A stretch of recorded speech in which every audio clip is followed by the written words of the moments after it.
अस्सलामुअलैकुम। आप देख रहे हैं जियो लाइव HD टीवी और मैं हूं सलीम ताहिर। एक नज़र डालते हैं आज की न्यूज़ पर। थल जीप रैली, तकरीब पर चमकुशाई, मोहम्मद बशारत रंधावा, पाकिस्तान तहरीक इंसाफ, डिप्टी कमिश्नर लिया, DPO लिया और दीगर अफसरान भी इमरा थे। मज़ीद तफसीलात मोहम्मद असलम की इस रिपोर्ट में।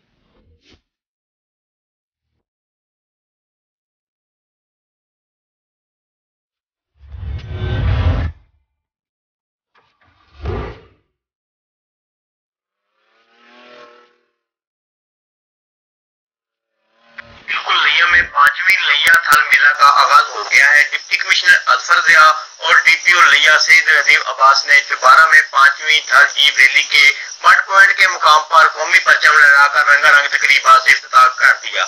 इस मौका पर बशारत रंधावा, अफसरान और शयाकीन की बड़ी तादाद मौजूद थी। इस मौका पर सलामी पेश की गई और कौमी तराना पढ़ा गया। शयाकीन मेला के लिए घोड़ा और ऊंट डांस का खुसूसी इंतजाम किए गए। डिप्टी कमिश्नर ने इस मौका पर मुख्तलिफ महकमों और तालीमी अदारों के स्टाफ समेत फूड स्ट्रीट का भी मुआयना किया। थल जीप रैली के मौका पर लिया थल मिला में हजारों शयाकीन उमड़ आए, जिनमें मर्दों, खवातीन और बच्चों की बड़ी तादाद ने शिरकत की। इस मौका पर कोरोना SOPs पर भी खुसूसी तौर पर अमल दरामद को यकीनी बनाया गया। कैमरामैन टीम के साथ असलम मलिक, जियो लावा न्यूज लिया।